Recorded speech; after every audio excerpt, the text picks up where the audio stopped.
Late last year, I suffered a stroke. The doctors tell me that I was lucky, by which they mean I survived. On the whole, I'm not certain that counts as luck. The left side of my body was all but paralyzed. I can manage to move my leg by swinging it like a club, but all dexterity is gone. My hand is useless, its feeble movements too erratic to even hold a book. My speech is slurred into incoherence, and I have a hard time making the words I want come out, anyway. Children point and whisper when I'm out in public. I can't blame them. Half of my face hangs slack, the muscles drooping until I look like a wax figure left out in the sun. But I was lucky. I get to live like this. I spent weeks in the hospital, months in physical therapy to learn how to walk, to speak, to eat without drooling all over myself. Everyone in the hospital was so nice, so understanding. I couldn't stand it. Their reassurances that I was doing fine, that I looked all right, didn't change my awareness of my situation. I was not fine. I was not all right. I was broken and hideous. I was irreparably damaged. None of their techniques and instructions were going to bring back who I was. They were just intended to teach me to cope. None of that was their fault. So I smiled with half of my face and nodded my thanks and quietly hated what I had become. I knew they were doing all that they could, but still I spent my time online looking for better answers than what they were giving me, searching for hope that there was a miracle cure out there somewhere. And then, astoundingly, I found it. I came across a doctor looking for patients like me, stroke victims with profound loss of function. He offered an experimental treatment which had demonstrated some success so far in animals, and he was looking to move on to human trials. Few details were provided, but it gave an email address to contact and promised a quick reply. I slowly typed out my message with my right hand, outlining my situation and explaining why I felt I was a good subject for the experiment. I then sat there staring at my computer, waiting for a reply, until I realized that that was what I was doing and forced myself to go to bed. The next morning, I had an answer in my inbox. It looked mainly like a form letter, but it started with the words I'd been hoping to hear: "You would be an excellent candidate for this procedure." The rest of it was details on the procedure, which frankly sounded fairly horrific. The doctor was proposing a partial brain transplant, replacing my damaged lobe with one from a deceased donor. Potential side effects included severe memory loss, total paralysis, loss of language ability, and death. I would need to fly to South America for the procedure, which I interpreted to mean that it was very illegal in the United States. And of course, I and my next of kin had to accept all associated risks completely, absolving the doctor of all blame if anything went wrong. I didn't even blink. I wrote back accepting their terms immediately. We sorted out the details over a few more exchanges. I was terrified that they would find something in my medical records that would disqualify me, but everything checked out. Less than a month later, I was sitting in a wheelchair at the airport, ticket to Nicaragua in my hand, waiting to be wheeled onto a plane. It occurred to me that this entire thing might be a scam, of course. I'd put down a significant amount of money already. I'd looked up Dr. Absalom and his clinic online, but those things could be faked. The entire flight there, I mentally prepared myself to arrive and discover that the clinic, the doctor, the procedure were all fictitious, that I had been duped. It would be a crushing blow, but I had to take the chance. To my great relief, there was a car waiting for me at the airport and a driver with my name on a sign. He took me to the clinic where the doctor himself was on hand to greet me. His manner was warm yet professional, and dispelled the last of the doubts I was having. This was no scam. A risky and untested procedure, yes, but a legitimate one. The doctor checked me over briefly, confirming that all was as I had said. Once satisfied, he told me, "We will begin the procedure tomorrow morning. You understand that this is very high risk, yes? I know that you have signed the papers, but I want to impress this upon you. This is new. This is experimental. You are taking a great chance." I opened my mouth and worked my jaw for a second before the words would come out. "I know," I eventually managed, barely understandable even to myself. "I need this." Dr. Absalom nodded. "Then I will restore you." I slept little that night, the unfamiliar room and the anticipation conspiring to keep me awake.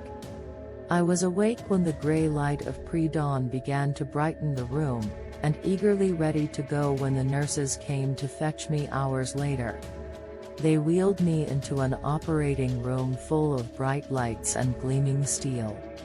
"Sleep now," the anesthetist said, applying a transparent plastic mask to my face. Cool air flowed across my lips, and I breathed deeply.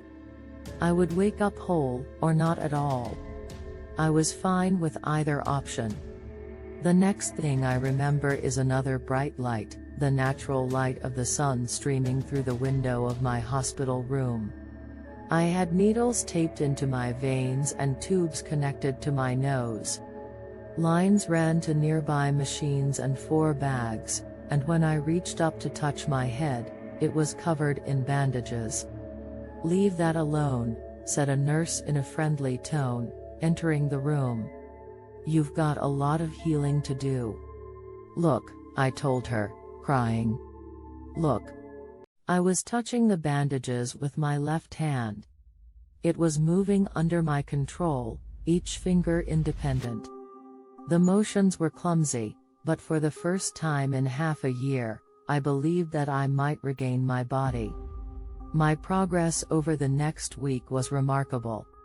I could hold a glass of water in my left hand that first day. The muscles were incredibly weak, atrophied from months of disuse, but they were functional.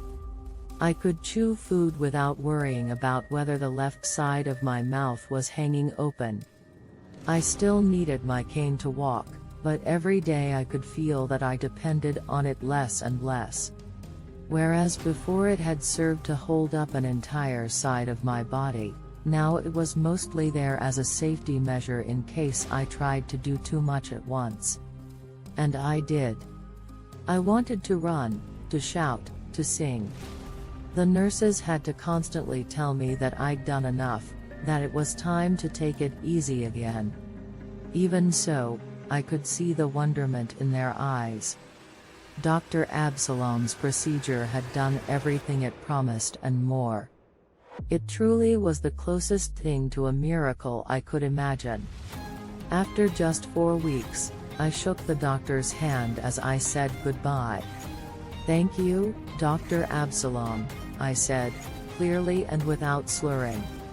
"What you've done is amazing. You've saved my life." I left my cane leaning against the wall of my room. I didn't need it anymore. And if the story ended there, I'd still be singing the praises of Dr. Absalom's miracle cure. To be fair, my body still works completely fine. The donor lobe does everything it was supposed to, except for one thing.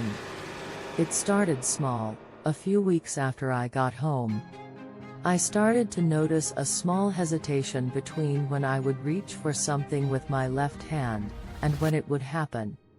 A microsecond, not noticeable to anyone else, I'm sure. But I noticed, and it disturbed me. It progressed from there. I would occasionally stumble while walking, as if my left leg hadn't gone precisely where I'd intended it to go. I'd jar myself when sitting down, the two sides of my body not quite agreeing on the motion. Minor things, and still leagues ahead of where I'd been before the surgery, so I tried to dismiss them and count my blessings. Then words started creeping into my speech that I hadn't meant to put there. They still worked in the context. I would say things like "I'm well" instead of "I'm fine." I knew what words I had meant to say, though, and it was alarming to hear words I had not thought coming out of my mouth. I went to email the doctor then, and that was when the rebellion truly started. The left side of my body shut down. Not limp like it had been before, but locked up, every muscle rigid and refusing to move. I tried desperately to relax, but to no avail. I was not in control. Terrified, I staggered to the computer, falling clumsily into the seat. I opened my email and began typing with my right hand, my left side still frozen stiff. 2 sentences into the email, though, the screen went black. Confused, I looked around, only to find my left hand on the power button of the computer. My hand reached up in front of my face and tapped me lightly on the nose. "Don't," my mouth said. I was not the one moving it. I frantically tried to form words, to reassert control, but it was like the entire left side of my body had just vanished. I could not even blink my left eye. My mouth curved slowly into a smile. "Calm down," my voice told me. My right hand twitched, a spasm I could not control. "I'll be fully in control soon." That was last week, and true to its promise, I have been less in control with every passing day. It smiles with my mouth, touches with my hands, walks with my legs. I am carried along as a helpless passenger in my own body. The only time I have any control is when it sleeps. Even then, I am back to where I was before the procedure, a near useless left side, dragged painfully along by the right. I have tried for days to take advantage of its sleep, but my clumsy motions wake it, and it easily walks me back to bed. It took me hours of agonizingly slow movement to get to the computer tonight. I have emailed the clinic, but I am afraid to say too much lest they dismiss me as a crackpot. I did ask them to email me at night, in hopes that I will be the one to see their response email first. If it's in control when the email comes in, I suspect that avenue will be lost. I said I would give anything to be whole again. But I didn't mean this much.